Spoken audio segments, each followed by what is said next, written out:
Madayaw nga adlaw, mabuhay at magandang araw Davao.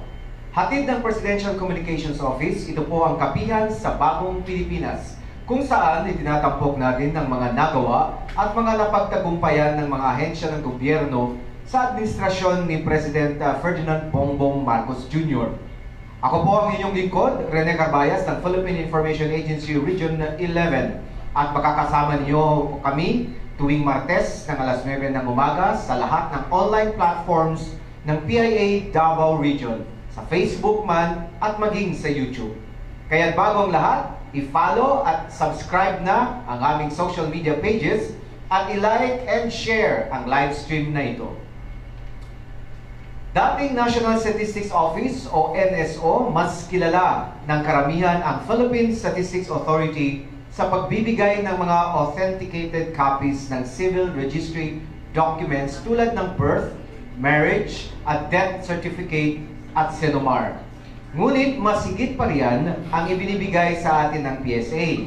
Sila lang naman ang nangongolekta ng mga datos na ginagamit ng buong pamahalaan sa Pilipinas sa pagbuo ng pulisiya at sa pagtataguyod ng ating agrikultura, ekonomiya, at iba pang mga aspeto sa pag-unlad ng ating mga komunidad.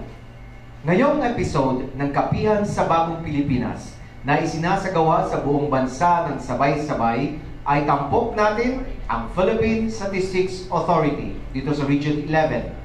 Pag-uusapan natin ngayon ang halaga ng tamang datos at impormasyon, ating tuklasin kung paano nga ba magagamit ang mga statistika para sa pamamalakad ng pamahalaan, pagnenegosyo, at maging sa pagdedesisyon natin sa ating mga pang-araw-araw na gawain.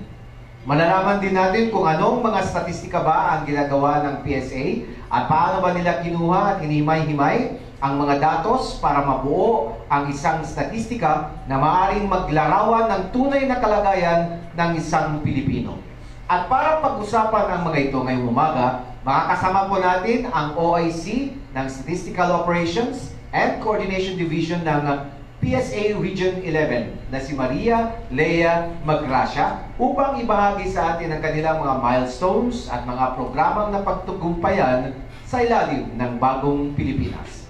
Ma'am Lea is representing Regional Director Randolph Anthony Gales for this episode. Magandang umaga po, ma'am. Rene Carbayas, PA officials and staff, friends from media, and those watching online.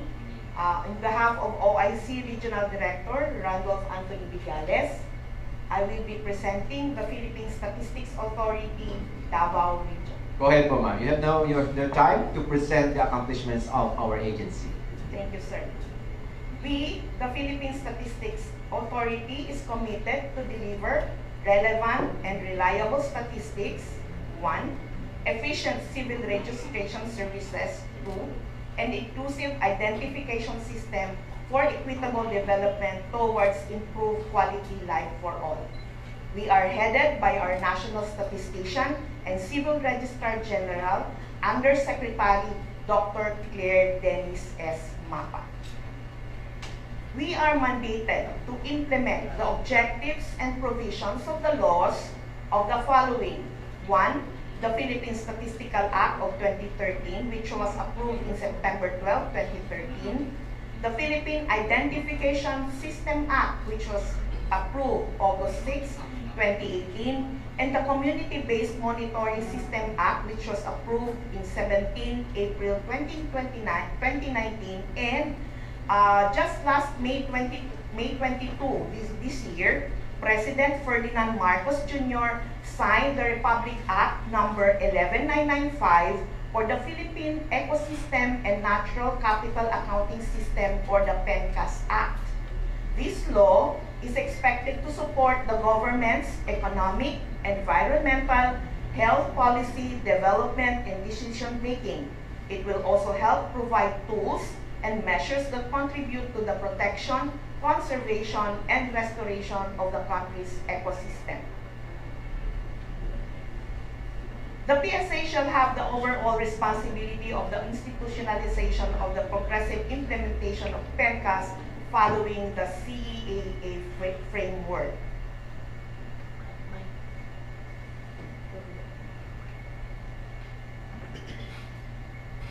It shall develop and maintain the compilation of the natural capital accounts as well as the environment ecosystem accounts of the national as necessary at the sub-national accounts. Now we go to the first mandate, the RA 10625, which was approved in September 12, 2013. This act established the PSA as the central statistical authority of the country.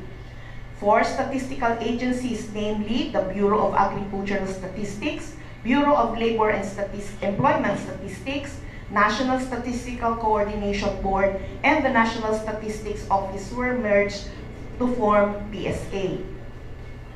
We serve as the central statistical authority of the Philippine government on primary data collection. Also, we will carry out and enforce and administer civil registration functions in the country as provided by Acts 3753, otherwise known as the Civil Registry Law. Now, let me present some of the latest statistical products we have at PSA. First, we have the 2020 Census of Population, or the CPH, which was undertaken by PSA pursuant to Republic Act 10625, Executive Order number 352, and also the Batas Pambansa Bilang 72, which provides the basis for the decennial conduct of the Integrated Census of Population and Housing. As of May 1, 2020, the Philippines' total population is 109,035,343. Sa ato naman diri sa Davao Region, as of May 1, 2020, we were 5,243,536. We rank 8 among the 17 regions in the country in terms of largest population. Ang biggest population among regions is Calabarzon. Ang pinakagamay or least populated was Cordillera Administrative Region. Now we also have the Labor Force Survey or LFS. Kani siya, ginagawa namin siya nationwide, household ang among Bilag-Puntilla. This survey aims to gather data on the demographic and socio-economic characteristics of the population and provide a quantitative framework for the preparation and plans and formulation of policies affecting labor market. Conducted ito monthly to generate national estimates, and then we also conduct it quarterly for regional estimates. In April 2024, Davao Region posted an employment rate of 96.4%. This is estimated to be 2.28 million employed Davaoenos, while the unemployment rate is 3.6%.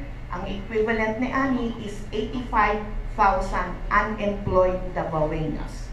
Labor force participation rate is posted at 61.9%.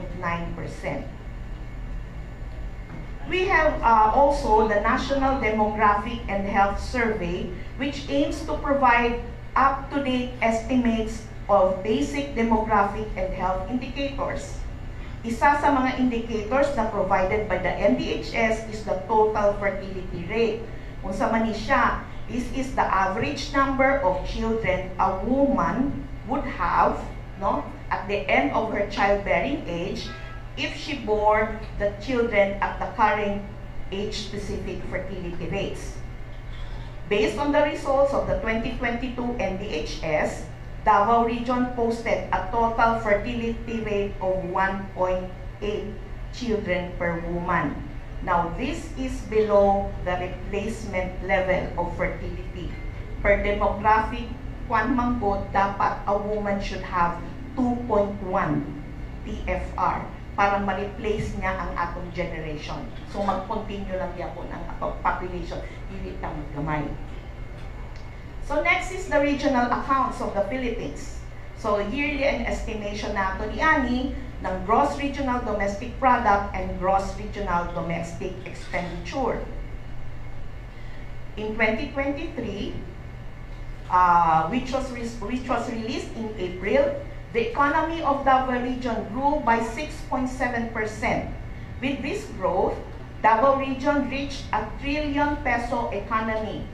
We joined the big economies like NCR, Calabarzon, Central Luzon, Central Visayas, and Western Visayas. In 2023, the region's economy was valued at 1.02 trillion pesos from the 954.23 billion pesos in 2022. So we have an estimated increase of 63.97 billion pesos. Then we also have the provincial product accounts, or what we call the PPA, the estimation of the GDP at the provincial level.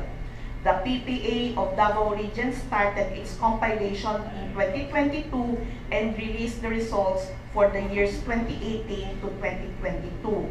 This was an answer to the clamor of local officials to provide lower level statistics. The latest results of the PPA show that the 8.1% GRDP growth in 2022. Davao City has the largest contribution with 4.6% points.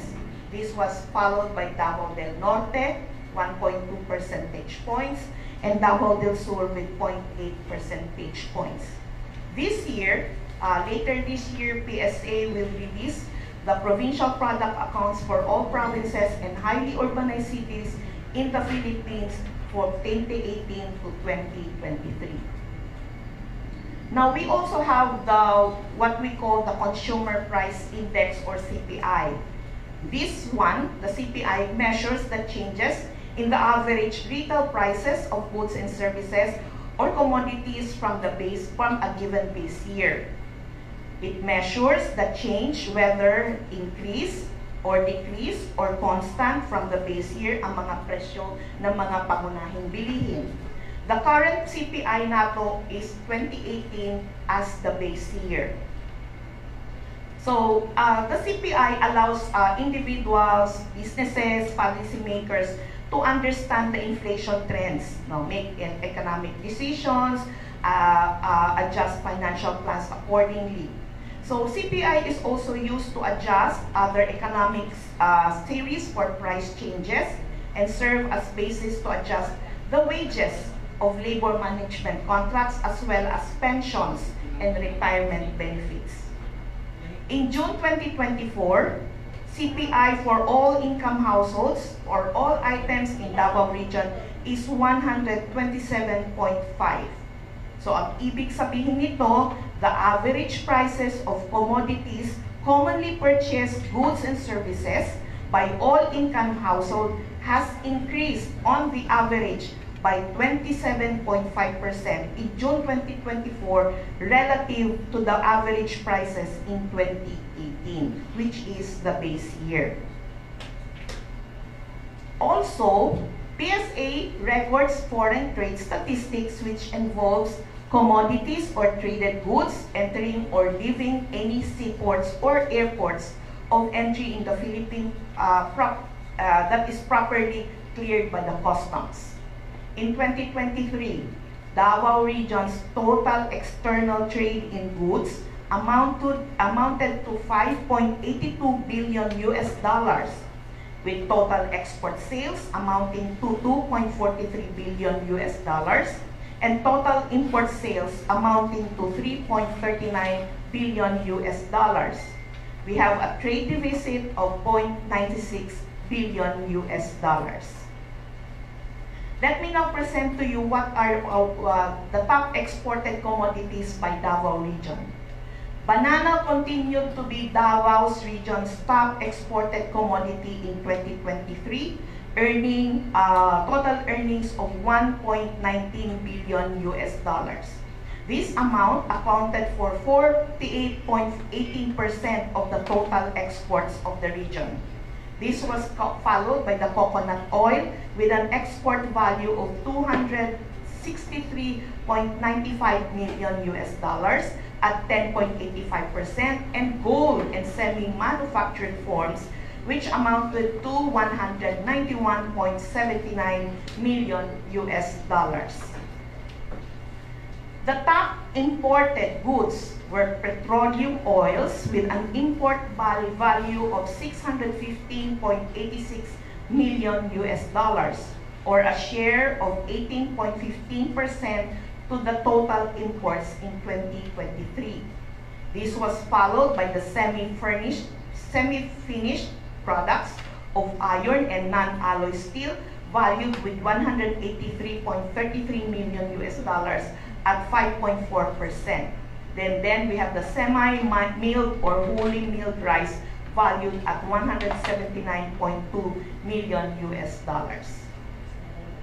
Construction, we have from approved building permits, each one of the data generated by PSA. This is based from the administrative records and approved building permits issued by the local building officials. Value of construction for Davao Region in 2023 amounted to 26.28 billion pesos, an increase of 79.2% from 2022. Meron din po tayo yung Family Income and Expenditure Survey. So as the name of the survey itself, it gathers information on families' income and expenditure. The result of the finds will provide inputs para sa official poverty statistics para magkaroon tayo ng to aid government in planning, programming, policy formulation, and decision planning. Just yesterday, the poverty estimates from the 2023 finds were released, where the percentage of Filipino families classified as poor declined to 10.9% from 13.2% in 2021. This is just national pa po. The regional estimate will be released sometime fourth quarter siguro, sir. Next slide, please. So we have also the 2022 CAF. We have the Census of Agriculture and Fisheries.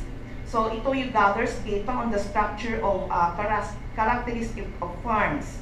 The information gathered sa census, essential ito for coming up of programs and policies for agricultural, fishery sectors of the economy. No? Specifically, improving the small farm workers and ultimately the rural poor. The 2022 CAP, which was completed last February 21, in Davao Region, we have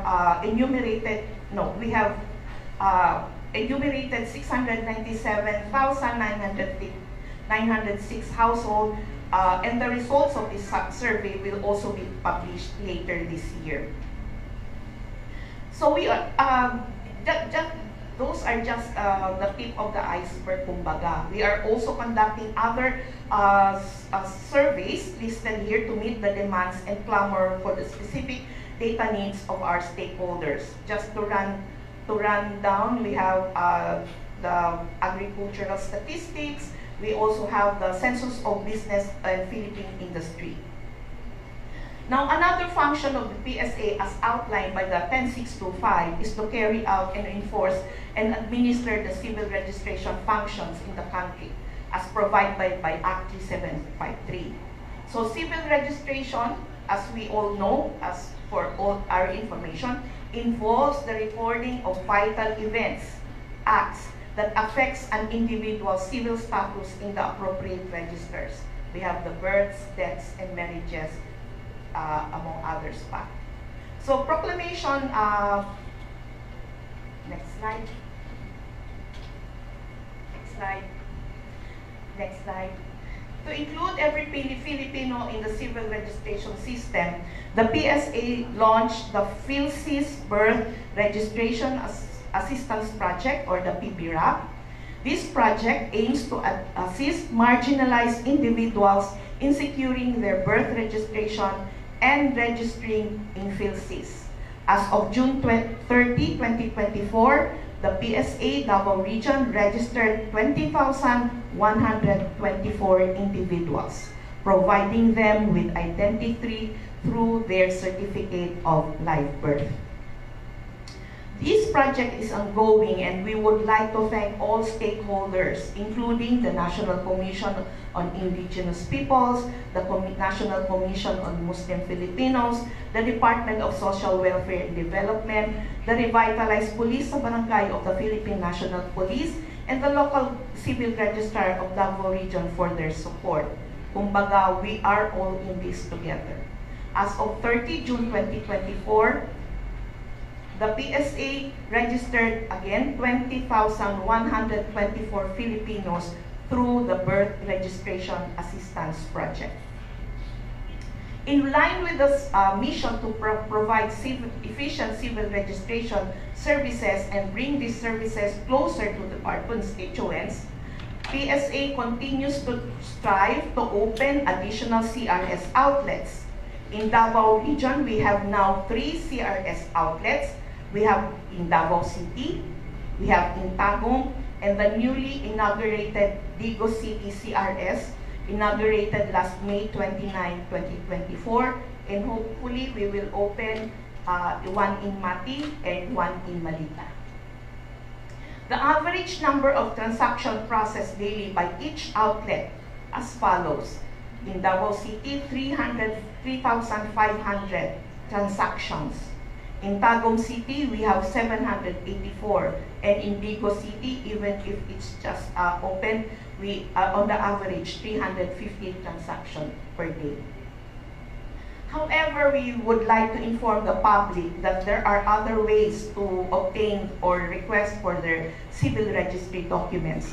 They may request online through the PSA service, PSA helpline websites, through their respective local civil registry offices, SM business centers, and the one-stop shop center for OFWs or the OSCO.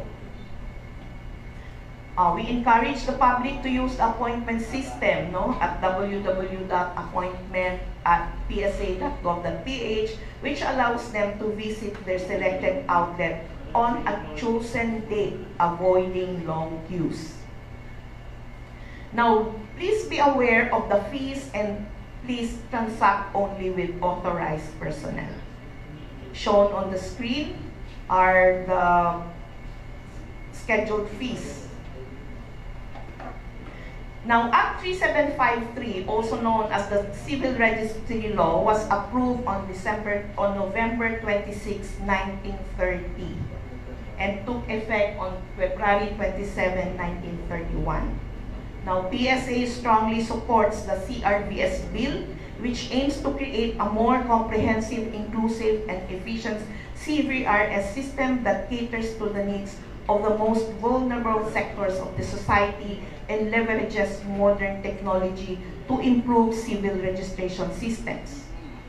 PSA is actively talking with the legislators sponsoring the bill that the law would enforce stricter civil registration processes to ensure the integrity of the document, impose higher penalties for those who will violate the provisions of the law or even the processes of the registration. PSA has already started digitalizing the CRVS system, but we need CRVS law to support this initiative. We urge the general public to register all your vital documents, ensure your rights and benefits. Let's work together to build a more inclusive and a supportive society.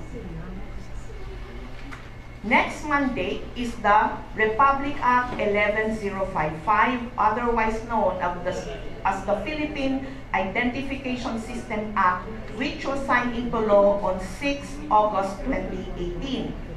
This law aims to establish a single identification system for all citizens and resident aliens of the Republic of the Philippines. As of June 30, 2024, a cumulative total of 4.5 million Filipinos have registered in the national ID in Davao Region. Of these, 2 million registered persons have received their e-fill IDs through requests made at registration centers, plaza-type distributions, and house-to-house delivery. Additionally, 3 million national IDs have been delivered by PhilPost. In line with the PSA's goal of providing an inclusive, secure, and sustainable national identification system, the region announced the national ID registration for Filipinos children aged 1 to 4 on 13 February 2024. A total of 25,286 children of this age group were already registered across Davao Region. Mobile registration efforts, considering the remote locations of some municipalities within Davao Region, the following initiatives have been undertaken by the provincial offices to ensure comprehensive coverage. Conducting registration in geographically isolated and disadvantaged areas. Facilitating registration of indigenous peoples. Special attention is given to ensure that these communities are included in the registration process. Intensifying the conduct of the national ID on wheels, house-to-house registration, and by purok registration. Mobile registration units are also deployed to bring registration services closer to residents in the remote and underserved areas. Other mobile registration activities conducted within the region implemented by the provinces in the region are the following: school-based registration to make registration easier for students and their parents. Institutional registration, ensuring that the working population from both government and private institutions have a safe and convenient national ID registration. National government agencies collocation, ensuring that employees and members of this organization have convenient access to registration services. Participation in caravans and job fairs, collaborating with local government units and community events, thereby increasing registration and awareness. Also, as a part of Davao Region's commitment to advocate for the relying parties and public, the National ID Information and Education Campaign was also conducted across regions. The PSA is committed in registering 4 Ps beneficiaries, including their dependent children aged 1 year and older during the family development sessions and community assemblies. By registering the national ID system, Filipinos will be provided with a valid proof of identity and age, which they can present when applying or claiming for benefits from social protection programs such as 4Ps. Additionally, the national ID system has authentication services that can verify an individual's identity based on their registered information in the National ID Registry. As of June 30, 2024, 60,274 beneficiaries and their dependents were registered in the National ID system. Furthermore, 108,270 identities were verified using basic online identification devices and national ID check. The issuance of the digital national ID, which was launched in June 2024 in partnership with DICT, has also begun. Registered individuals with the national ID system can access it in the national ID gov.gov.ph using a mobile phone or a computer with an internet connection. Now, like any format of a national ID, the digital national ID can be presented as a valid and sufficient proof of identity for various transactions at government offices and private institutions according to the advisory of PSA. Now, there are 3 formats of national ID. One is the national ID card, yung PVC, yung plastic. The e-fill ID or the national ID in paper format, yung printed. And then we have the digital national ID, which was yung kanina na mention ko, yung with the ICT. Now, for the 3rd mandate of PSA, signed into law in 17 April 2019, The PSA is mandated to implement the Republic Act 11315, also known as the Community-Based Monitoring System.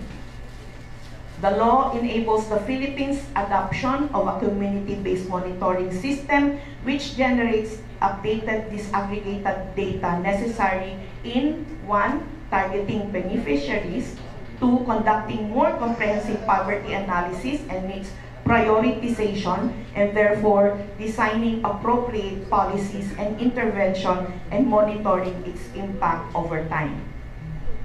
Since the passing of 11315 or the CBMS Act, the nationwide rollout took place in 2022 and in 2023. In Davao Region, 17 out of the 49 LGUs or 39.69% have been covered. 15 LGU funded and 2 PSA funded operations. After a series of data reviews and validation, the CBMS data of the 13 participating LGUs were already turned over beginning January 2024. Now, the CBMS participating LGUs propose plans and programs in the utilization of the CBMS data, which include the following. Ito yung mga pwede nilang gamitin. For the local shelter plan, peace and order safety plan, local agriculture and fisheries mechanization, and irrigation development plan, data integration in BPDs, CNUP, CPD, and other sectoral plans, provision of food supplies to identify beneficiaries, among others. Now, moving forward, the 2024 PAPSEN CBMS will be the PSA's largest undertaking this year. In February 20, 2024, in a sectoral meeting that was convened at Malacanang, where President Ferdinand Bongbong Marcos Jr. engaged discussion with Secretary Gatchalian of PSWD and Secretary Arsenio S. Baliksakan of the NEDA and our National Statistician Yusek Mapa. During the meeting, Secretary Gatchalian requested assistance in updating the list of beneficiaries for their social protection programs, which has not been updated since 2019. Following this request, President Marcos instructed PSA to conduct CBMS this year. The PAPSEN CBMS collects information related to education, employment, health and security, food, migration, basic services and shelter, disaster experience, peace and order, and sources of water supply, drinking water and toilet details and residential structures. Now, this information will determine who will be qualified to be the beneficiary of social protection programs. The implementation of two activities, the PAPSEN and the CBMS, are anchored by these laws governing and the mandates of PSA. Ito yung Republic Act 10625, the Executive Order 352, and the Republic Act 11315. So, as an example, this is a thematic map as a product of the CBMS data. This is a thematic map of the geotag households using the 22 CBMS data generated for LGU of Nabunturan. So each dot represents a household in the municipality. This is another example of information that can be mapped using the CBMS data, which includes the proximity of health centers to the household. We can also identify which households are within the 500-meter buffer zone of the geotag health center or kung malayo pa siya sa geotag health center. Now, to strengthen the support system of this endeavor, in 11 July 2022, Proclamation number 627 declaring July 2024 as the National Census and Community-Based Monitoring System Month was published. President Marcos has declared this July 2024 as the National Census and Community-Based Monitoring System for the support of the conduct of the 2024 Census of Population and CBMS that will be conducted in July to September 2024. This is a two-page proclamation signed by Executive Secretary Lucas Bersamin. All agencies and instrumentalities are directed to observe the celebration. All government units, non-government organizations are enjoined to participate and observe the National Census Month, and all citizens and residents of the Philippines are encouraged to cooperate with the PSA and its census enumerators in the conduct of the 2024 PAPSEN CBMS by providing truthful and complete information in response to census questions subject to existing laws, rules, and regulations. The enumeration period started last week, July 15, and this will last until September. 4,500 enumerators, team supervisors, and census area supervisors were already deployed for these operations in Davao regions. So please expect our enumerators to knock on your doors for the conduct of this survey. We once again enjoin the public to take part and support the implementation of the 2024 PAPSEN CBMS. Our tagline sa PAPSEN CBMS, kasama ka sa pag-unlad tungo sa makabagong Pilipinas. Magandang umaga po sa ating lahat. Thank you po, RD. Medyo marami rin talaga yung mga impormasyon at mga datos na nai-present ng ating PSA ngayong araw. Siguro we would like to ask some of your colleagues to join in para sa diskusyon natin ngayon, at inanyayahan po natin ang presensya po ng mga iba pang mga opisyal. Makakasama po natin sina Baby Jean Alid, ang OIC ng Civil Registration and Administrative Services Division. Magandang araw po, ma'am. And of course, si Ma'am Adeline Batukan, na ang OIC ng Provincial Statistical Office ng Davao del Sur. Magandang araw po, ladies. Sige po. Good morning, everyone. Maayong tanong. Yes, so sige. Para sa bago po yung ating conversations with the media partners, may mga katanungan lang din po siguro ako. Siguro yung uunahin na po muna natin yung very close po sa mga Filipinos sa ngayon. Ito po yung sinasabi natin yung national ID. Yung mga national ID concerns po na usually marami po tayong mga challenges po dyan, but marami pa rin po kasi ang hindi pa nakakatanggap ng kanilang mga ID o nahihirapan mag-access online sa mga online applications, lalo na sa mga wala pang government-issued ID na mga kabataan. So ano po yung tugon nila dito? Siguro iisahin ko na lang po yung tanong. At ano-ano po ang mga challenges natin sa paggawa ng mga physical IDs, at kumusta po ang koordinasyon natin sa naatasan na mag-deliver po dito sa bawat individual? Okay, so in regard with our national ID, so yan po talaga ang hot topic. Isa sa hot topic with PSA. So patuloy po ang koordinasyon po ng PSA para po sa katuwang po natin yung Bangko Sentral ng Pilipinas para sa pag-imprinta ng ating mga national ID, at katuwang naman natin po ang PhilPost para po sa delivery. As to sa na bakit yung iba meron, bakit yung iba naantala, nais lang po namin na ipaabot sa publiko na magkakaiba po tayo ng timeline, each individual, sa paggawa ng ating ID. Kaya, kasi dumadaan po ang every data ng isang Pilipino sa masusing proseso para po ma-ensure na wala talagang kapareho sa PhilSys registry po ng isang Filipino po. At kaya nga ginagawa ni PSA yung mga proactive strategy na nag-i-issue po tayo yung e-Phil ID, yung papel. At nais lamang po namin lilinawin na hindi po iyon temporary. Same lang po iyon ang benepisyo ng physical ID. At nais din po naming ipaalam na hindi yung nakatanggap ng e-Phil ID, hindi po ibig sabihin na wala na po silang physical ID. Lahat po ng Filipino ay may nakalaan na physical ID. At meron naman po tayo ngayon na digital ID. So, isa din po siya sa strategy.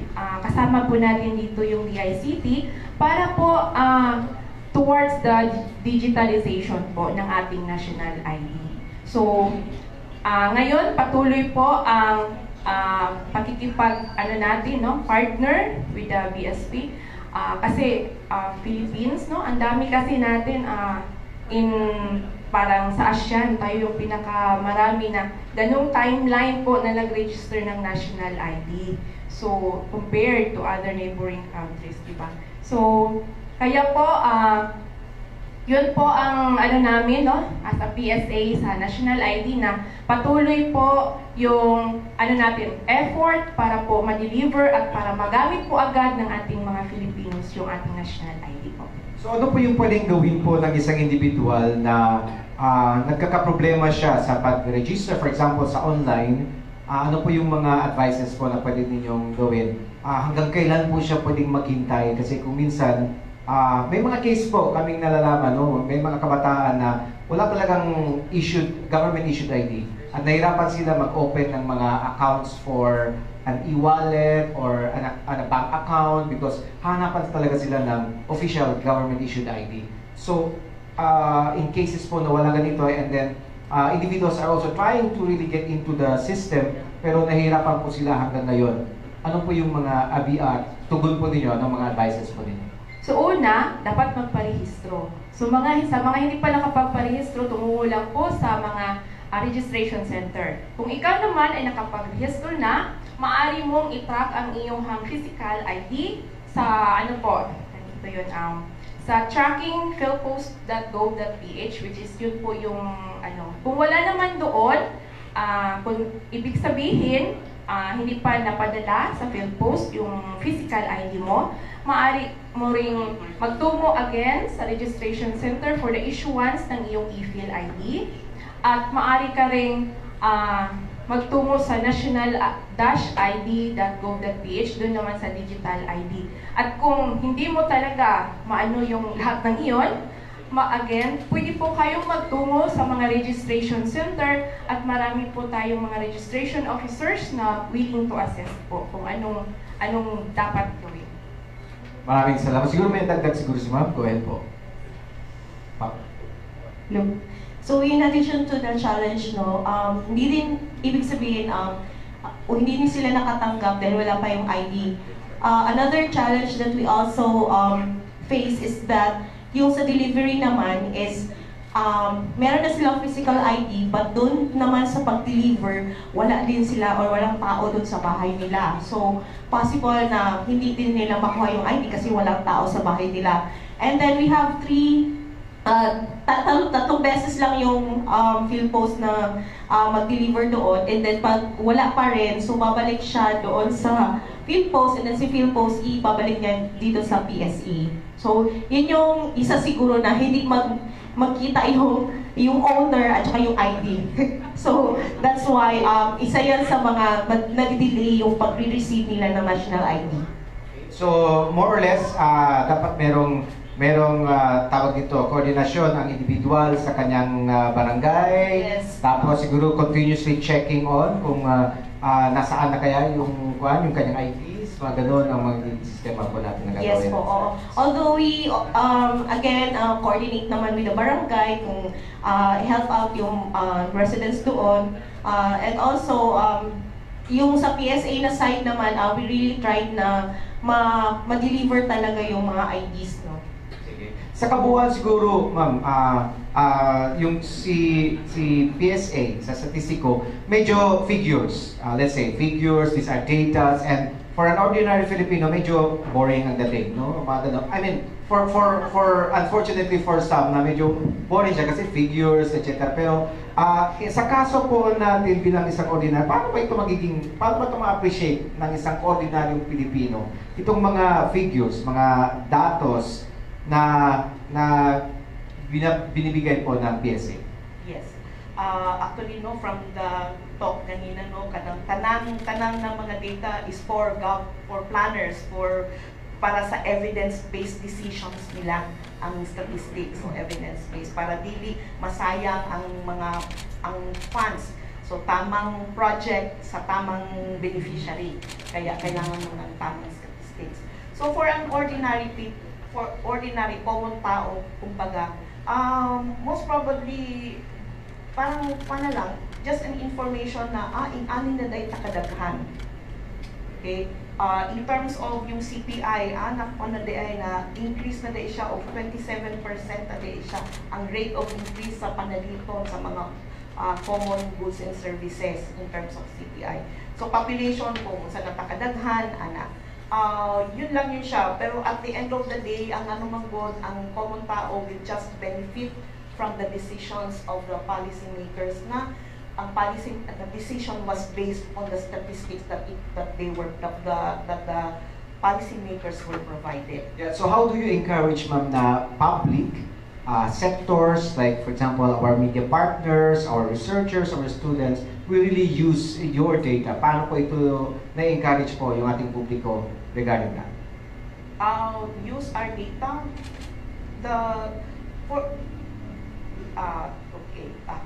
for students, para magkaroon sila ng magandang nila sa kanilang study, no, sa thesis nila. When it comes to access po, Access, saan po nila very mahanap? accessible. It's psa.gov.ph. Nandun po lahat yung And then we also have may pasada na PSA, yung mga access na sa data. Meron na din enclaves na pwede kang gumamit na at the establishment level ang information. So, siya, very accessible ang data ng kuan. We would like to in terms of accessing sa yung data in terms of sa enclaves, magkakaroon lang po kasi na siya, no, meron din tayong sinasabing confidentiality with our respondents, no? So hindi din namin pwedeng ibigay na si Mr. ganito, ito yung kanyang income, no? Hindi pwede ganun yun. Ang ibibigay lang po namin sa kanila is in tabulation form, and then if ever yung sa establishment base na enclaves na siya, magkakaroon po tayo ng memorandum of agreement na hindi mo siya, you as a user will not release the data at the one establishment level. Okay. So, siguro pa mabigyan ng diin na siguro po natin, RD, sa publiko, balikan lang po natin, ano ba ang kahalagahan ng statistics sa buhay ng Pilipino at paano ito nakakatulong o hindi nakakatulong sa atin. Na-mention na po ito na may access po ang bawat Pilipino doon sa mga datos po ninyo. For example, sa isang estudyante, ma'am, kuminsan, ang dami nilang mga data na hinahanap, pero kuminsan, yung aggregated ba na, our data basically, yung sinasabi na aggregated, specific, o mayroon bang mga ganun? Yeah. Ano makikita po na pwedeng gamitin po ng mga researchers, ng mga policymakers? Yeah.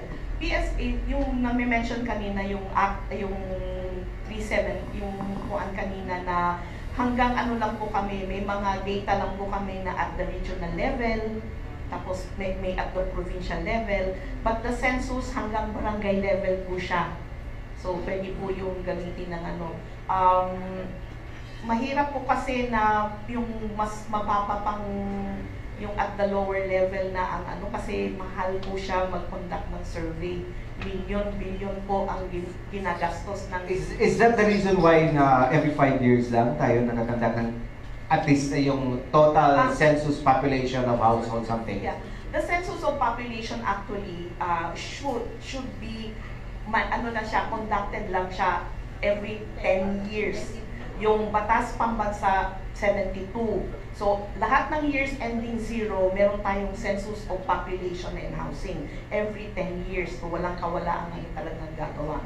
The mid-year, yung sa kinakalagitnaan, ano lang siya, para bang kasi clamor nga na 10 taon, matagal masyado siya. So nagkaroon lang ng special orders, executive orders para makonduct ang mid-year.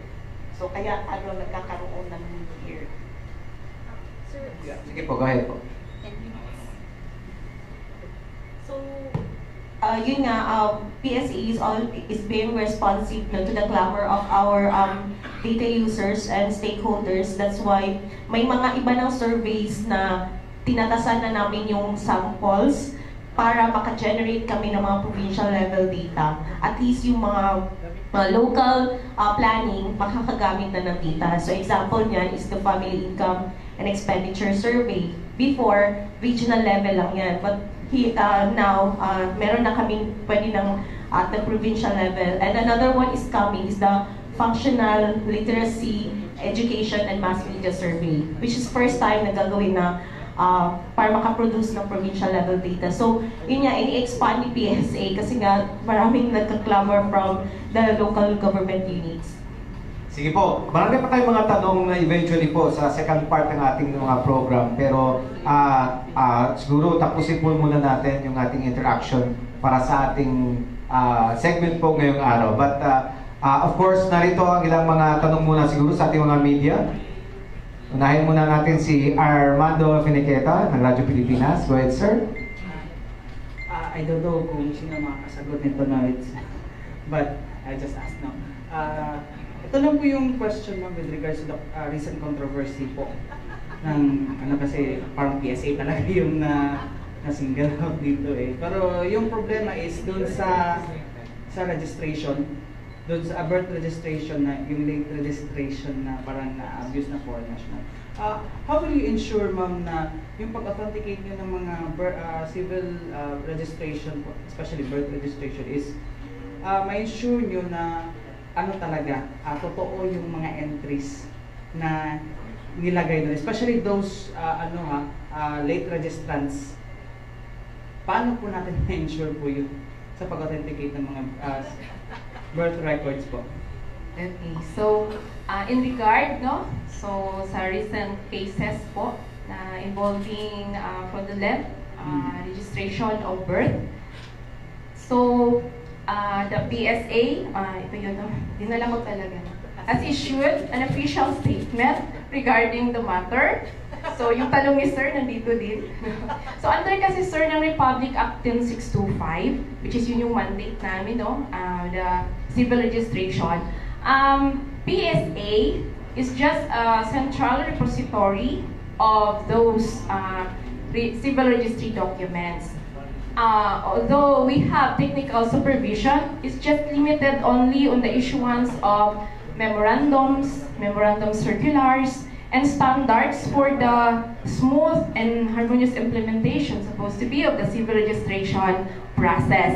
As to the registration is in the local civil registry offices of the LGUs. So PSA has no direct what we call this administration and supervision of those LCROs. It's under the LGU through their local executive. So they have the power to appoint, to discipline, and to transfer LCROs, and including employees. But PSA is just meron lang kaming yung parang recommendation for administrative sanction, But up to lang po siya, recommendatory lang po kami. But with the recent cases, the LGU concerned already have created an ad hoc fact-finding committee. So nag-issue na po sila. Then also, the cases is already under formal investigation. Rest assured that we, Davao Region and the whole PSA, committed to help all the authorities to hold to those involved personnel, hold accountable and responsible with the cases po if substantiated. Okay, thank you po. Yeah, more questions and perhaps more details of the programs and activities or issues na i-address mo ng PSA sa ating pagbabalik sa part 2 po mamaya. But in the meantime, maraming salamat sa ating mga media partners na ngayon na nandito. May mention natin yan siya mamaya sa during the part 2. Nagpapasalamat din kami sa Philippine Statistics Authority, ang buong family ng PSA Region 11, sa ating mga resource person po, si Maria Lea Magracia, Baby Jean Ali, Adeline Batucan, at kay National Statistician and Civil Registrar General Undersecretary Claire Dennis Mapa, R.D. Gales, at sa bumubuo again ng PSA 11, maraming salamat po. At siguro very short lang na ways forward po sa inyo po, R.D. I see pala, Ma'am Leia. Soon to be naman. Sige, go ahead po, ma'am. We would just like to reiterate what the biggest activity we have sa PSA now is the 2024 PAPSEN CBMS. Ang ano lang po namin, ang ano lang po is mag-cooperate lang po, bigay lang po ng tamang informasyon sa lahat na po na tinatanong ng aming enumerators. Ang aming enumerators will not, take note po, will not ask for your bank account number. Okay? While we will be asking kung ilan ang bank accounts nyo, we will not be asking the bank account number. Please, pag humingi na ng bank account, hindi po yon PSA. Hindi din po hihingi ng PIN, hindi po. Okay? So, ang ano lang po namin, para lang po sa ating sa PAPSEN CBMS, kasama ka sa pag-unlad tungo sa makabagong Pilipinas. Yes, ayan. Tunay na napakahalaga ng tamang datos sa bawat isa sa atin. Nakakahilo man tingnan ng mga statistika. Hinimay-himay naman po ito ng Philippine Statistics Authority para maintindihan ng ordinaryong Pilipino. Naway may napulot po tayong aral sa episode na ito at tandaan na ang mga datos na inilahad ng PSA ay hindi sadyang numero lamang. Ito po ay kumakatawan ng tunay na kalagayan ng bansang Pilipinas at maging ng bawat Pilipino. Muli sa lahat ng bumubuo ng Philippine Statistics Authority Region 11 sa ating media partners na naririto at nagmo-monitor po online sa Department of Information and Communications Technology Region 11 sa pagsisiguro ng ating Wi-Fi connection. Maraming salamat po. Sa ngalan ng aming Presidential Communications Office Secretary Cheloy Garafil, at ang aming PIA Director General Jose Torres Jr. at ang buong puwersa ng Philippine Information Agency Region 11. Ito po si Rene Carbayas. Magandang araw at ating itaguyod ang bagong Pilipinas, ang Pinta Davao.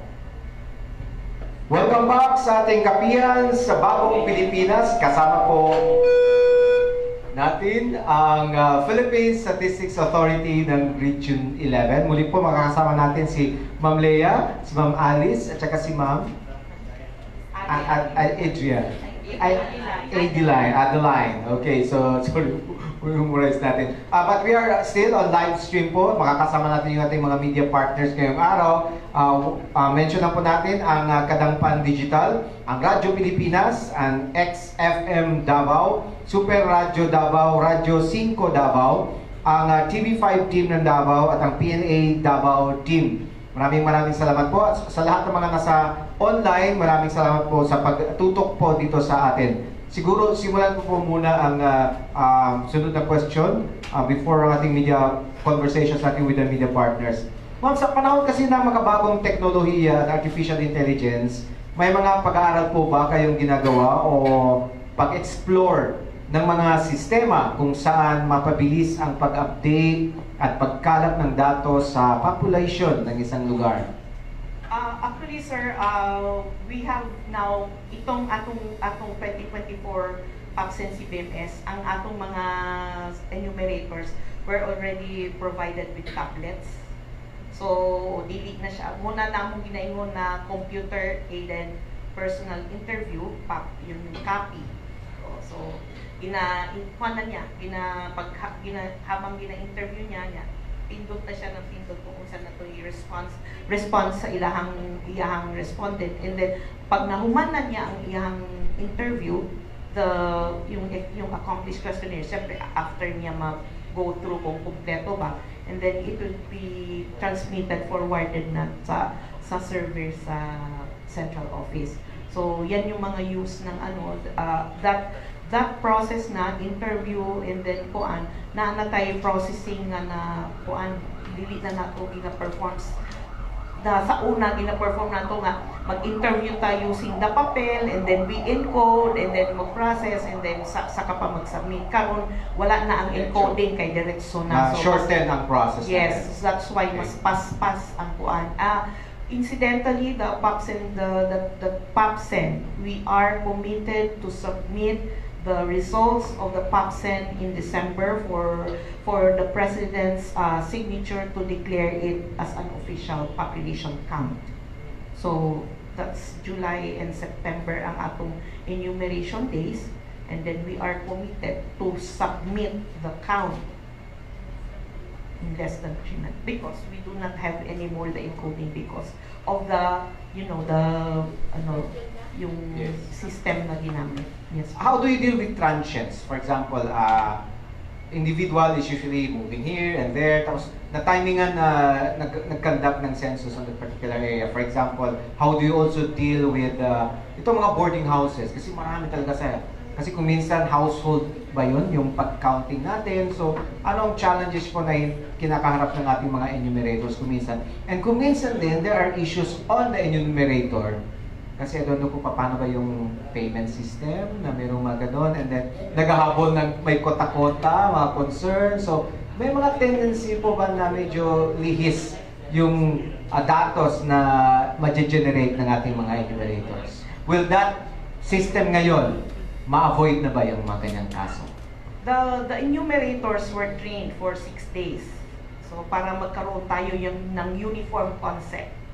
Uniform concept. So ang atong concept, sir, in terms of pag-data collection and kuan is we do the jure nga kuan na concept na ano sa ang ibig sabihin no na you are counted where kung asa ang imong usual place of residence.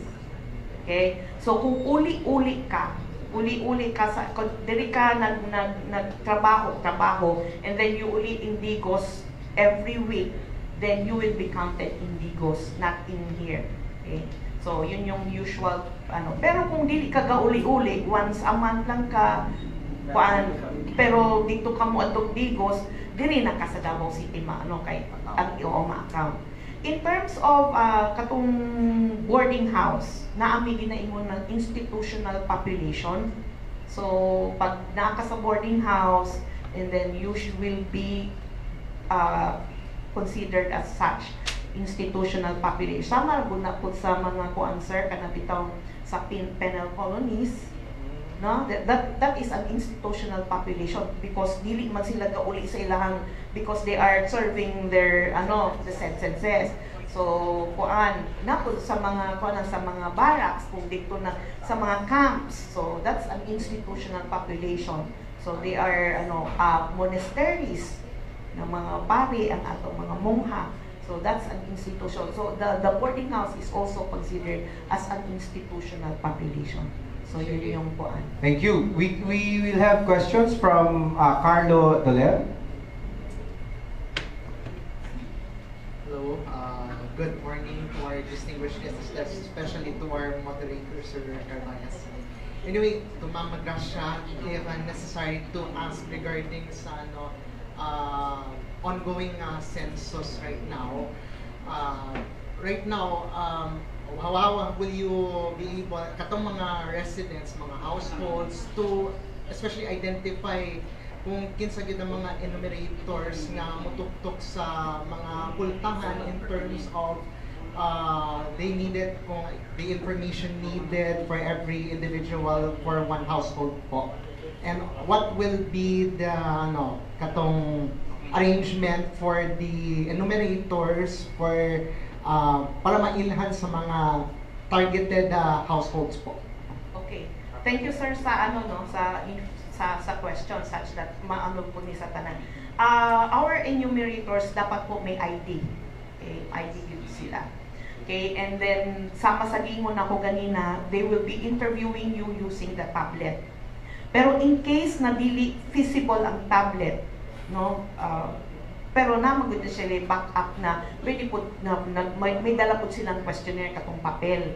Kasi sayang man po natuan na sila at di ka ma-interview ana. So ana na siya. Sir, dili man mi nagapamubos na dapat ipasulod mi nimo sa inyong balay. No. Pwede gyud ta sa gawas ng tamang interview.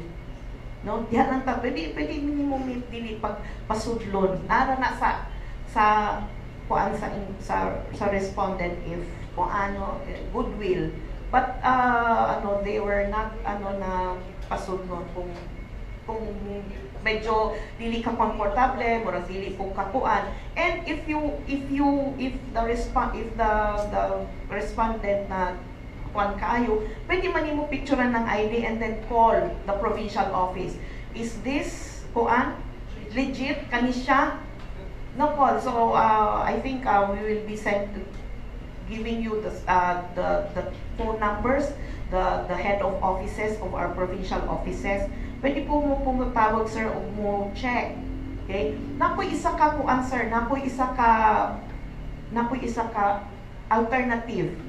Kung dili ka gusto magpa-interview, naami self-administered questionnaires. Okay? Kato siya, pwede nimo to siya pangayoon, sir. So asa tong sakay ako na lay mo fill up ana nga kuan niya. Ang sak dito, sir, naa na dito pud ang at the end of the instruction on how to fill up the questions. Okay? So kung dili lang ka komportable nga kuan na ma-interviewon ka, mapasulod ka tao, and then just ask for the SAC, yung self-administered questionnaire. Unya ingnan lang po nimo nga like baliki lang ni ugma sa Sabado, ana. Yeah, the interviewers are and then number 1, ID. So, okay, sagarin ko na tong mga pila ka pangutan na right before I will transfer sa uban pa natong mga kaupanan sa buhat. Ma'am, for clarification, voluntary or mandatory ka ng paghatag o datos from the numerators for every household nga ilang batuan? The PAPSEN, yes, mandatory siya. The PAPSEN. The CBMS is voluntary. The CBMS is voluntary siya in a sense na kasi mangayo siya o mananghid, mag-waiver ka nga ang imong information for the CBMS part will be shared to the local government unit kasi isusulod na siya sa register. Kasi registry kasi siya eh. Kaya yung magiging basis ng mga social services na Yes. ibibigay. So that is why if you want to benefit from and then those social services, sama ka sa register. So ano yung mga register? Registry ng senior citizens, register ng PWD, register ng mga fisher folks, farmers, solo parent. So yun yung mga masulod ka dito sa register ng local government unit if you are going to allow. Pero kung hindi, sir, hindi isi-share yung data mo. But the PAPSEN side, yes, it's mandatory, sir. Okay. Transfer ta ka Ma'am Lady Jean, lead in terms sa itong PhilSys ID for this juncture. Doon na ba tayo for clarification ng mga challenges in terms na katong mga ingon nato nag-register sa Davao, however, nibalhin o galaing lugar for work or dapat sila yung mga paryente dito na diya siya namuyo. So, how we had to deal with those na ang individual na naka-register sa registration center dili visible pag-abot sa pag-deliver sa ID po?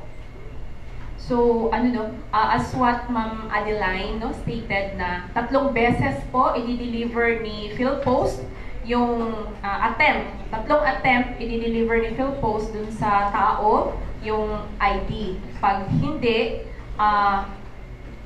pwede mo i-claim dun sa PhilPost within 30 days. Pag wala ka pa rin, ano ka ba? Hindi ka pa rin patay or ano ba? So, ibabalik ni PhilPost yung ID mo sa PSA.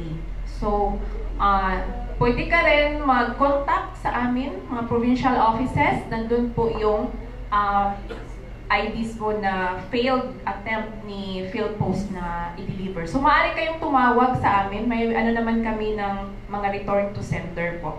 So, kasi kung ano yung dineclare na address mo during your registration, doon po siya i-deliver ni PhilPost. So, Thank you. Thank you. Siguro rejoinder lang doon sa the importance na ang individual is ma-count. So, yun yung panawagan natin, ma'am, di ba? Yung let's be counted, no? Dito sa citizens of this country. If you find yourself na Pilipino ka, dapat isali mo talaga yung sarili mo sa pagkwenta. Na may kwenta din kasi dapat itong mga datos ng ating gobyerno. Yung pagsali mo, may kwenta para mabigyan ka ng mga sapat na tulong or sa mga palisiyan ng gobyerno, kasama tayo lahat. I think number one po yun na magiging advokasya po ninyo na everybody should be counted, and responsibilidad ng ating bawat individual na mapalista. So kung medyo may agam-agam sila, may Data Privacy Act naman tayo na magiging that we will be protected eventually later on. Sige, ma'am po, baka you would like to add on that. Yes, thank you very much, RD Rene. Yeah, you're correct. Dapat lahat po tayo magpabilang. Although the CBMS is voluntary kasi kung sino lang po yung gustong masama sa registers, okay lang po. Social services. Yeah, for social services, yes. We may, ang ano nun sir, we may not need it now, but we may need it later. So, paano yun? Wala ka sa register.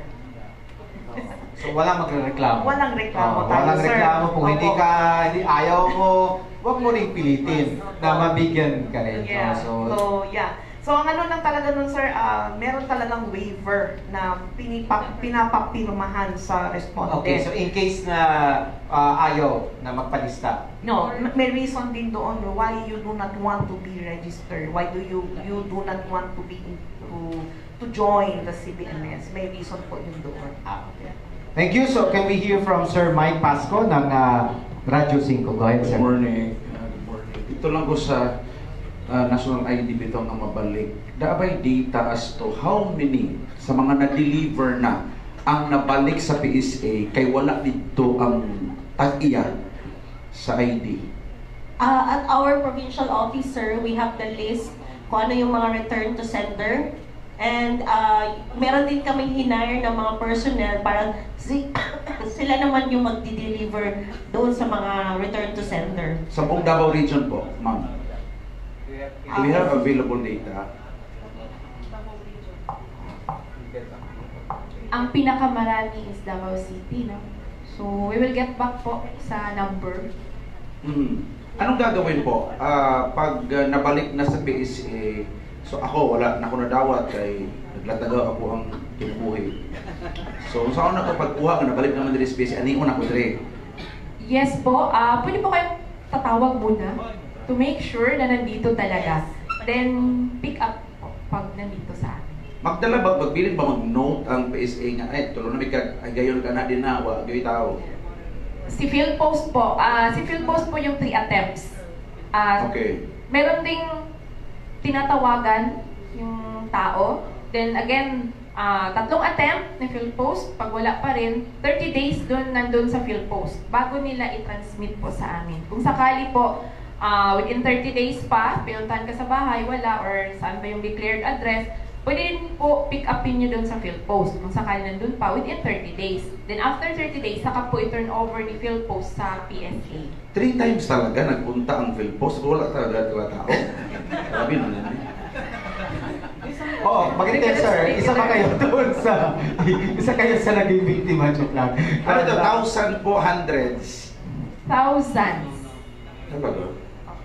So, do you think, ma'am, magawan po natin ng strategy, ma'am, para ma-improve yung itong delivery system. Kasi nga sabi nga ninyo thousands, and that's really a big number. Baka nahanapan nyo ng pabuana ng mga bagong strategiya para ma-deliver talaga sa tao yung mga IDs, physical IDs. Actually, on the side of PSA, yung sa return to sender, meron din po kaming hired na mga personnel to deliver yung mga RTS. And in fact, we as PSA employees, kasama din po kami na kung sino daw po yung sa lugar namin, Yes. sa barangay namin, kami na yung magdi-deliver. Yes. So, yun pero we yung have to understand, ma'am, din na ang Filipino kasi hindi ba palagi nasa bahay? I mean, the concern kasi kagaramihan, we are working, wala sa bahay, or any time of the day, nasa field siguro, or nasa farm, nangingisda, tapos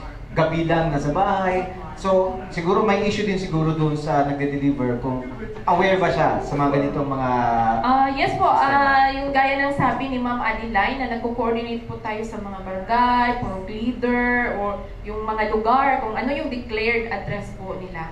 So, yun po. Siguro, sir, nakausap niyo yung barangay captain. Nakausap. Wala pa naman ako. May sa mga nandito, sino na po yung merong physical ID? Wala. Okay, thank you, thank God. Sino naman po yung mga mayroon lang na electronic ID? Electronic, meaning nasa cellphone. Ako na. Sino yung may papel na IDs?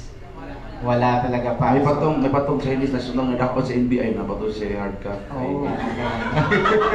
Kami wala. Baka nabilin sa NBI yung mga kasi I think it has been an issue, naging issue na rin siya, ma'am, yung papel na ID, hindi siya in-honor before, hindi siya in-honor ng businesses or even by government agencies sa pagkuha ng mga particular na mga IDs, di ba sir? Parang gano'n nangyari. So, alam po paano po ninyo na-address ito na siya na naging aware po, na maging aware ang businesses, agencies na dapat tinatanggap nila itong mga papel na IDs po. Kasi may QR code doon, di ba? May mga data siya.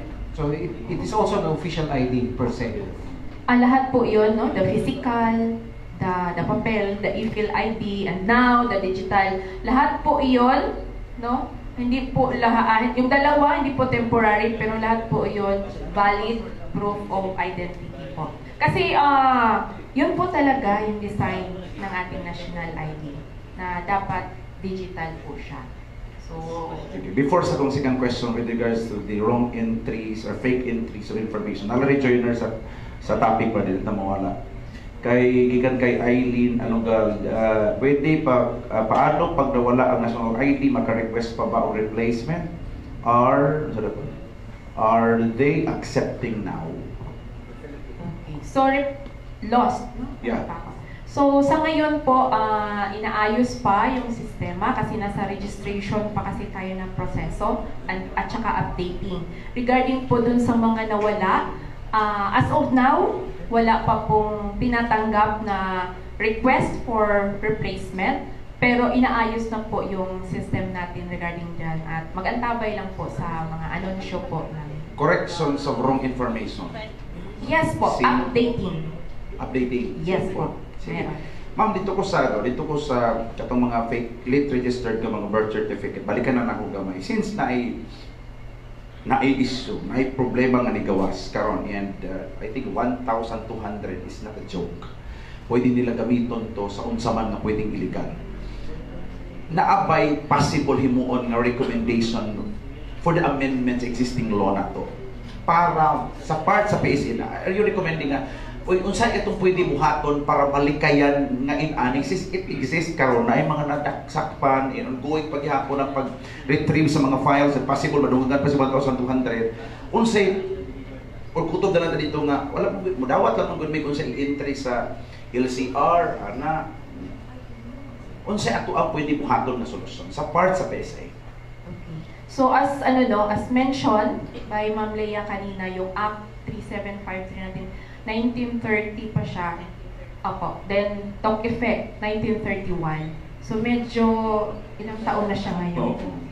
So, kaya nga, isinusulong or sumusuporta talaga si PSA. Patuloy yung dialogo with the lawmakers, with the policy makers, no? para maipasa na po yung CRBS bill. Pasado na ata siya sa lower Congress.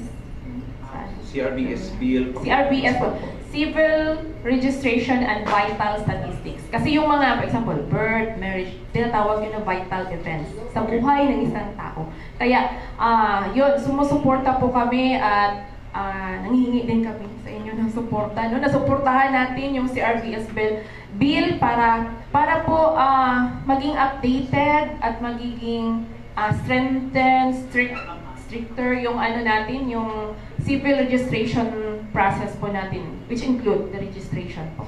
Unsay special provision sa CRBS nga bill to address the problem of kining problema nato karon sa mga Chinese national? Kung tanaw na to ang civil yung 3753, Yeah. the penalties for airing civil register is only about 200 pesos to 500 pesos. Yes. Because it's 1930. Yeah, kaya nga, sir. So, yun yung yun lang yung penalty. So, unsa may mabuhat na to, so the CRBS bill, the PSA is naggapuan, coordinating, talking with legislator para maging stricter ang processes and impose higher penalties because of this sa pagkitabo karon, higher penalties such that the civil registrars would not. So if ma-approve, pila na penalty? From 200 to 500? Wala pa may kakuan, sir, pero isa yan sa mga ginakuan ng push ng na higher penalties para mahadlok po ta. Kay karon, sir, sa 200 o 500 di ta mahadlok. Gcash siya na. Sir, going back to your question kanina with regards to the return to sender, may figure na kami for Davao Region na yung return to sender namin, we have 41,047. While ang na-deliver pa niyan is 19,151. And then meron kaming challenges dun sa cannot be located. We have 13,470. So, kaya Cannot be located? siguro yung address na nila, hindi na yung exact na address na ngayon. Pero remember, sorry, Pero remember po na tawag to, this is in partnership with isang PhilPost. So therefore, we have to check on the PhilPost. Or do you also check the PhilPost when it comes to this, ma'am? Na ganito kasi this is not a joke, sabi nga ng media partner natin. This is not a joke na ganito kalaki yung numbers. So pag hindi na deliver properly, and then anong ang accountability ng PhilPost nitong ito na hindi pag-deliver ng ating mga IDs? Again, the figure, yun po yung naka 3 attempts, then naka 30 days na sa PhilPost. Sa PSA na po yan. Na-return na yan na figure. So, out of that 41,047, na-return to sender from PhilPost to PSA, na-deliver ni PSA yung 19,151. Opo. Mga 50. Wala pa kaabot sa 50%. Yeah, almost 50% na-deliver ni PSA. So, labas na po si PhilPost dyan sa figure. Nasa amin na yan na mga IDs, yung 41,000. And then, the 19,000 was delivered already. Sige, last na lang yun. Unsa among isulti sa mga, as we air sa kaning information, amo sila ingnon ang mga tao nga katong mga wala pay national ID, possible naka 3 attempts na nga wala. Manawag sila daan before buwan hidinhi. Kaya ikaw mo subos. Manawag sila daan. Nay mo tubag, ma'am. Opo. Yung ID po wala dito sa region. Nasa provincial office located at Kung nasaan yung address ng ng particular ID. Oh, gani. Oh. For Davao City, nasa Sales. Sales. nasa Sales. Ano ka Sales nga? Sa Chimes, atbang sa Chimes, sir. Atbang sa Chimes. Oh, sige. Secret para hindi makuha. Last na lang yun, ma'am. Ma'am, sa ato ang pag-process sa mga documents lang. Say mga gihapon, naghangipon kayo tao. Unsay ligasiya sa sa Marcos administration sa kausaban sa kapaspas sa proseso sa mga dokumento. Unsay tatak pagong Pilipinas sa kabaguhan sa PSA? In terms of civil registration?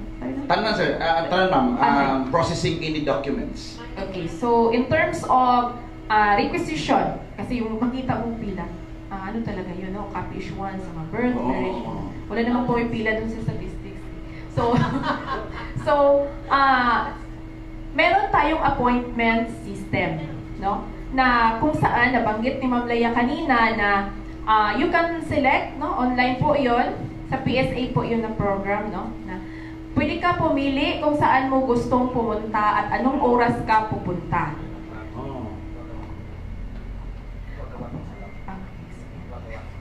So, yun po, no? Meron tayong appointment system. So, dapat pupunta ka dun sa, kaso meron kasing iba na kahit na, yung appointment nila is 10 o'clock, pupunta ng 8 kasi baka daw ma-serve din ng maaga-aga. So, again, hindi sila po papasukin. Diba? At 30 minutes po yung pagpapapasok. So, for example, 8 o'clock. So, lahat ng 8 to, papasok sila. Ganun. Bago yan this administration yan sa policy? Or during the time? Opo, after pandemic na kasi siya. During pandemic, so, Siguro din, sir, is yung sinabi kanina na we are expanding our outlets. Di ba, sa una, isa lang ang outlet, karon na mo ng tulo, and then we will add 2 more outlets in Mati and also in Malita para dili na kailayo ang mga clients pa nga mo biyahe pa sila. So hopefully this year ma-open na mo tong 5 outlets. So mo nang gina-aim sa among agency to. Thank you, sir. We'll have a question from Rudolph Lama of PAA. Recently yung yung controversy dun sa, if you remember sa social media, nag-viral yung babae na ka-receive siya ng ayuda, PAFF, but hiningan siya ng barangay ng share. Kasi may mga controversy pag-identify ng beneficiaries. Saan ba pag-identify ng kasi may mga kuha na malapit sa kapitan, or is it based sa ating census yung pag-identify ng beneficiaries? Okay, so una siguro, sir, it's not PSA who declared the beneficiaries. At hindi na namin sila kilala. So, I think it's the local government units, no, who identify their respective beneficiaries in aid with their MSWDO or the CSWDO and with the DSWD. For now, I think wala kaming. So itong CBMS, ito na po ba yung equivalent ng listahanan ng DSWD? Ito na yun. Part na rin siya ng listahanan na supposed to be. No, earlier kasi listahanan siya. Yes. Now, magiging very specific na siya na listahanan because it will be a registry of senior citizen, registry of yung PWDs, different din ang, kasi di ba, different folks, iba-iba ang mga needs ng bawat sector. So, tamang ayuda para sa correct na So, ang kailangan ng senior citizens are different from yung mga needs ng fisher folks, needs ng farmers, needs ng PWD. So, basically, that would be the answer of the CBMS. So this will be available sa yung data to mga barangay and at the municipal, ang pag data turnover at the municipal level, ang turnover to LGU siya. But yun ang sir, na dapat pag tinanong ka ng enumerator ng CBMS, you will say yes na you will share your data to the LGU.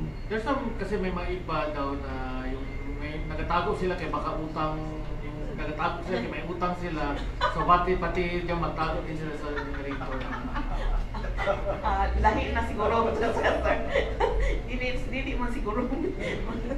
Pang-obra ka siguro mga agent mo ma'am para sa pang-obra. Siguro kasi ma'am yung accessibility po ng datos na ito ng CBMS, I remember kasi earlier sa listahanan kasi hindi siya open to the public na binibigay lang yung listahanan kahit kanino. Kahit na sa mga researchers nga or any policy person, hindi siya basta-basta lang binibigay yung listahanan. It will be the same case po sa CBMS. Yes, oo. Ano lang talaga siya for yung gamit na talaga. May susulatan nyo talaga. May LGU Okay. talaga lang siya. At there, may magkakaroon yan ng data sharing agreement na to ensure the Data Privacy Act and all. Yeah. Meron lang tayo, isa pang tanong ma'am from online, from Joaquin Rafael. Ang tanong niya is that, ang Davao City, usa ka chartered independent city, unsang balaod nag-require sa PSA ug other government agency nga ibutang sa document nila ang Davao City under sa Davao del Sur. O kung walay balaod ani, na ba sila'y plano nga undangon ni subay sa request sa City Council per Councilor Ortiz? Davao City, Davao City is a highly urbanized city. And it's not under Davao del Sur. Kuan lang na siya sir sa PSA. Ano lang na sa tawagan ni ang among data actually. Nanagid na siya, separate na gid siya Davao City o Davao del Sur. Separate na siya. Pero pag mo siya nganong i-kuan lang siya ang sa to isang for ano lang na mo siya, yung sa processing lang gani siya, sir. Yung sa GeoID lang, yung geo-identification lang na mo siya for processing para maano lang siya na naala siya. Pero definitely, separate yun ang Davao City from Davao del Sur. Definitely. Next question, ang mga birth certificates ba issued by LCR valid? Ngano mag-require pa og copy gikan PSA o pwede ba diretso na lang PSA ang mo-issue og birth certificates para diretso di na doble hago o gasto? As always, yun po talaga yung magiging tanong. Okay, so yun nga, nasa batas kasi yan. Act number 3753 na yung the registration should be forced through with the LCROs. Then, bakit hindi tanggapin yung LCR copy? Hindi po kami ang nangihingi. Joke lang, sir. Opo. Depende po yan sa nag-request ng document, di ba? So, si PSA, hindi kami nagsabi na wag niyong tanggapin si LCR copy. May batas na po tayo yung permanent validity ng civil registry documents, 11909, na permanently valid na po siya. So, bakit hindi maging permanently valid si Certificate of Live Birth, Marriage, and Death issued by the LCR? Kasi nga, wala pa siyang security features. Actually, yun lang po isang lacking. Kasi wala pang yung mga QR code, kung paano natin siya ma-identify kung ano ba talaga siya, issued ba talaga siya ni LCR. So, yun yung Pero as to pagtanggap or hindi po kami nagsasabi na hindi tanggapin po. So, at saka yung sabi na kami na yung mag-register, yun nasa batas. So kung lacking pa po ng security features po, may follow-up question po si Che ng PNA. Paano po ito ma-verify na it's really coming from the PSA or it's legit? From the PSA? Yes po. Okay. So meron po tayong verification process, lalo na po yung mga recently issued. May may barcode on the right side sa below ng ating document. So you can use any yung barcode reader. At saka merong app, verification, PSA verification. You can use that. Then pwede mo siya yung entries, ipapakita niya yung entries po using the barcode. Then i-check mo dun sa document. And also you can visit us. At saka kung ayaw nyo talaga na parang may duda talaga kayo, meron naman tayong yung online, yung tawag doon, yung through, parang kung magbabayad ka dito, yung as presented kanina, no, nandun sa mga fees, na kukuha ka lang ng ng QR or barcode dito, yun lang yung babayaran mo, yun yung ibibigay mo sa agency. Sila yung mag-generate ng yung birth certificate. So wala talagang tampering in between dun sa transport ng document. Okay, so we have Sir Marvin Evano ng XFM Davao. Yeah, good morning. Balik po tayo dito sa POPSEN CBMS po, ma'am. Clarification, required ang mga respondent to answer these enumerators pag nanagkandak ng survey. Tama po ba? Yes po. Okay. So, meron pa rin pong informations na merong mga respondents na sabing balik lang. Balik lang. Again, ma'am, how many times po dapat na i-encourage ng enumerator itong respondent? And if ever dumating talaga sa point na hindi talaga, walang planong mag-respond itong interviewee ba ito, ma'am, ano po ba talaga, meron bang sanction or diretsyo itong law na immediate po ang effect nito? Okay. Parang ano ang 3 dito no ngayon na yung number 3. The enumerators are also instructed to go back, return to the household, so sa balay na 3 times on 3 different days of 3 different times. Yung oras pa, dili kay nibalik kag alas 8 o mabalik na po kag alas 8 or nibalik kag adto kag alas 8 unya alas 10 nibalik na po ka kay kabalo yun nga wala pa siya. I mean, no, that's not the one. So yun yung kuan. So mubalik ka and then or mangutana ka sa silingan kung kanus tao. Oo. And the enumerators are kuan kung ang lugar like yung sama sa ano gani ang lugar nga kabalutan na nasa kuan sila tanan nasa opisina, no, working tanan ang katunga area. So they will be instructed to go back kung kanus walay pasok Sabado, Domingo, no? So yan yung mga times na yun ang mga instructions sa kuan.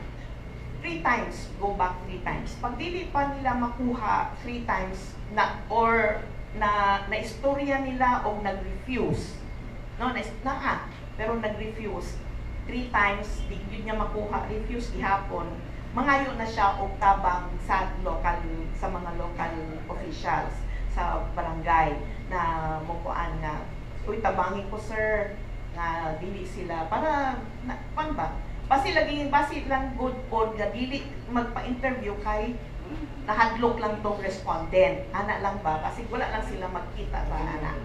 In terms of unsa tong nga sanction kanang ana, while our national statistician was asked the same question during the launching na unsa bay kuan and even the national statistician does not want to stress on it, wa gani siya ka-memorize kung asa siya na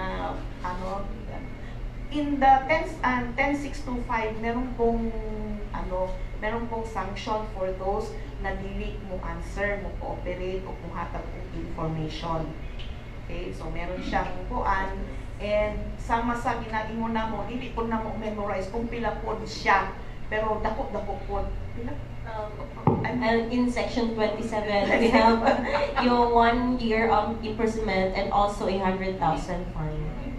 So yun yung pero we do not we do not stress on it. We do not emphasize na muna siya ang gamiton. Ang gusto namo goodwill nga mo cooperate ang among respondent sa amoa.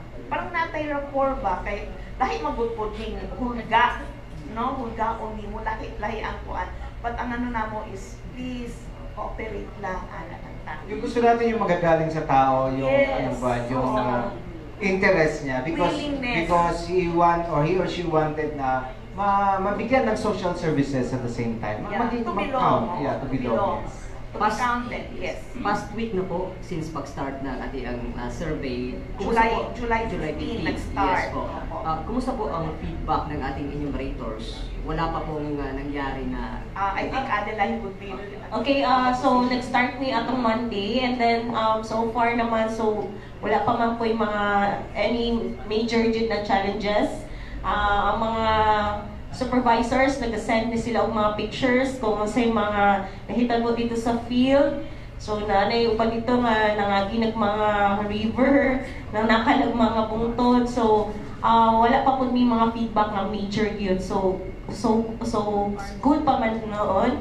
And then siguro katong mga ano lang is sa coordination, like na ay mga barangays na wala maglisod mi pa mi og coordinate ba, still manageable man gihapon kay ginatuan sa mga supervisors pud namo. Relative po sa Privacy Act, bawal po mag-take ng picture nitong ating mga respondent. How about po itong ating enumerators? Kasi may nag-post din po na barangay. Okay lang po ba ang barangay mag-post ng ID ng ating enumerators for info po sa kanilang mga nasasakupan? Yes po, kanilang IDs po, ng enumerators. Okay lang po ba sa enumerators? Actually, pinost niya online yung Yes. ID ng enumerator. Yes po. Okay. I think naman, wala naman sigurong mga sensitive information dito sa ato ang ID. So, it's okay lang for information din sa mga residents dito sa barangay. Okay. Lastly po, regarding nitong self-administered questionnaire or SAQ. So ito po ang optional po ito. If ever po hindi po gustong magpa-interview face-to-face itong respondent, how will you identify po na totoo ang informations na ibibigay ng respondent? What if, ito what if kasi ma'am, na baka iba ang pasasagutin itong questionnaire natin, and how about the information? How will you identify correct ang ibinigay ng informations? Trust the respondent. Okay. Trust the respondent. Kung ano namin talaga, sir, kung ano yung sinabi niya, who are we to supak? Eh, wala man Mikaela. I mean, di ba, sir? What if, ma'am, iba ang Trust. ibibigay sa iba yung questionnaire? Ikaw na lang sumagot niyan.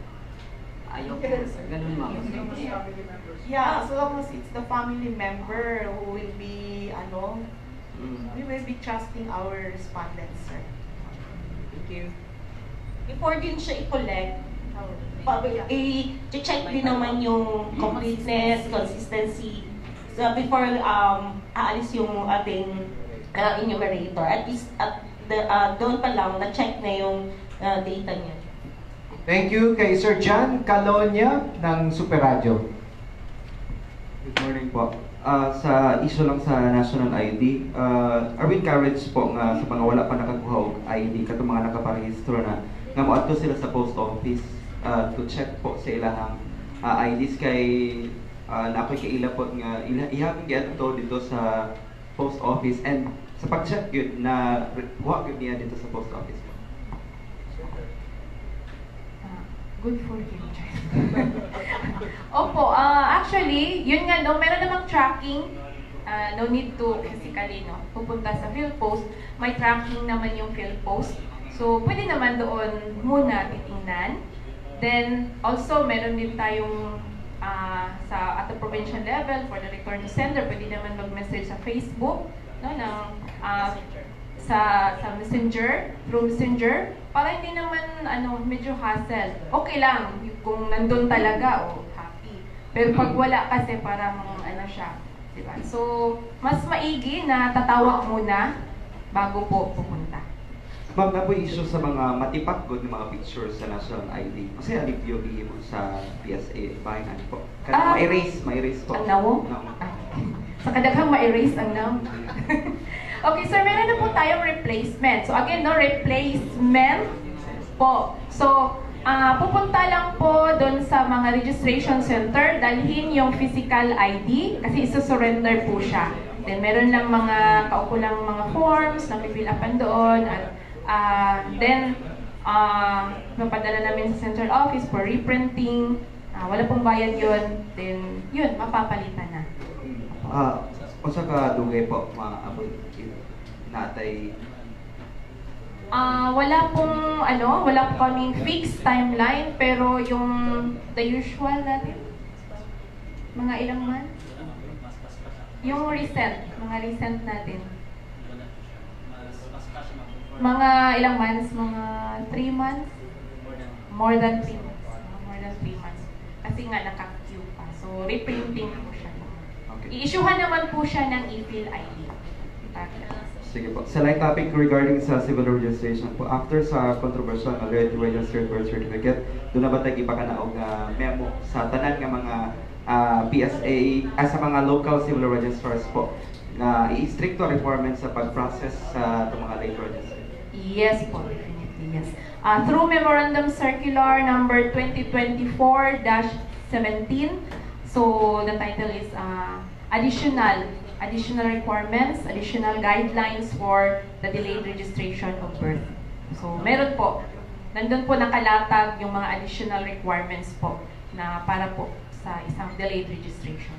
Curious lang ma'am, sa katong namang nadakpan ng NBI na nadyo siya authentic nga national ID, nabay recommendation niya turn down tong national ID nga knowing sa siya ka Chinese national po, nabay recommendation ta nga i-turn down nga since simple siya magamit niya po.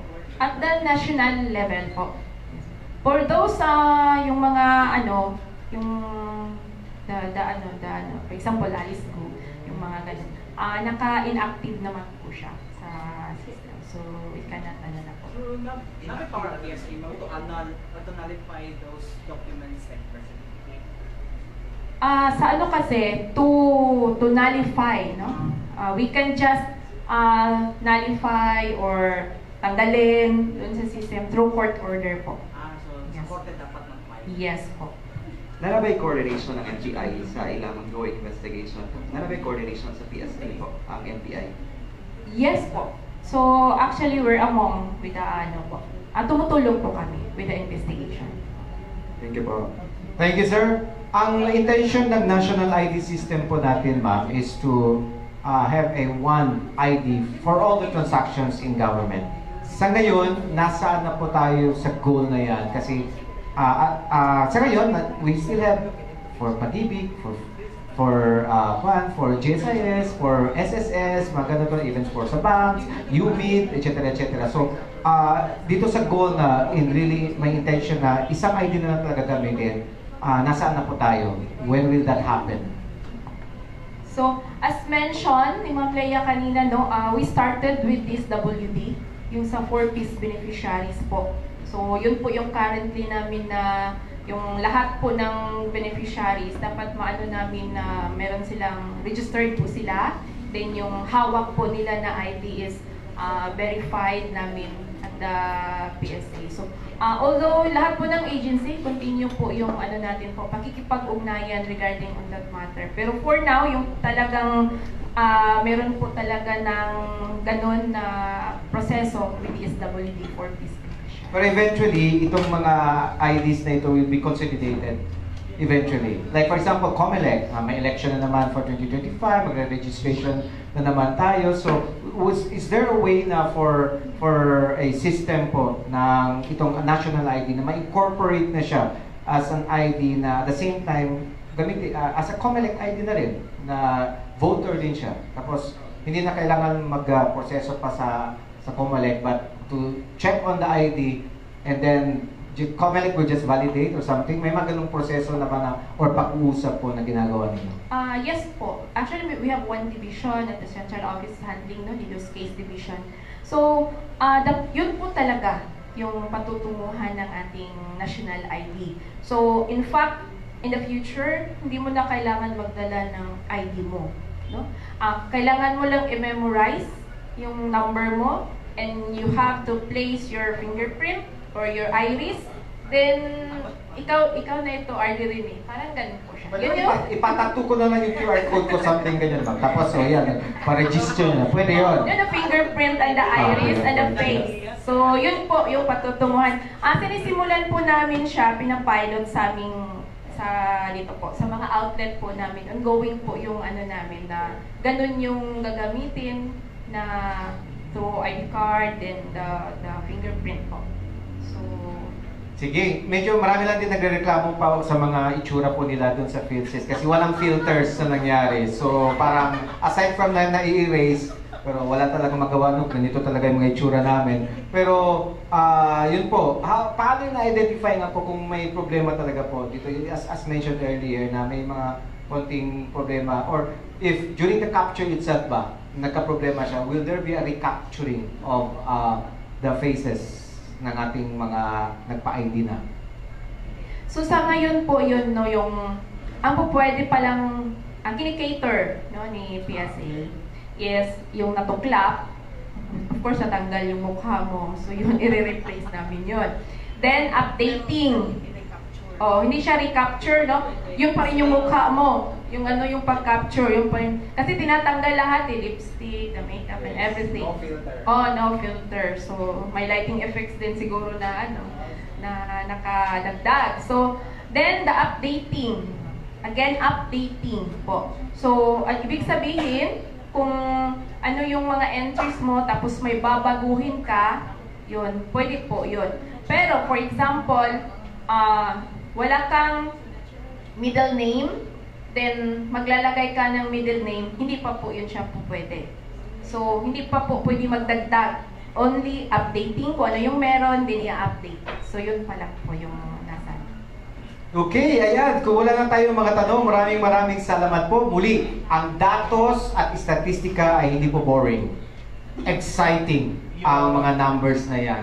O, kung titingnan po talaga natin yung mga figures, ang datos, ito po yung mga key elements po sa policy making, sa mga estudyante, for example, sa mga gagawa ng research, ito po yung magiging basis. At nananawagan tayo sa ating mga media partners na tulungan tayong i-explain itong mga datos na to.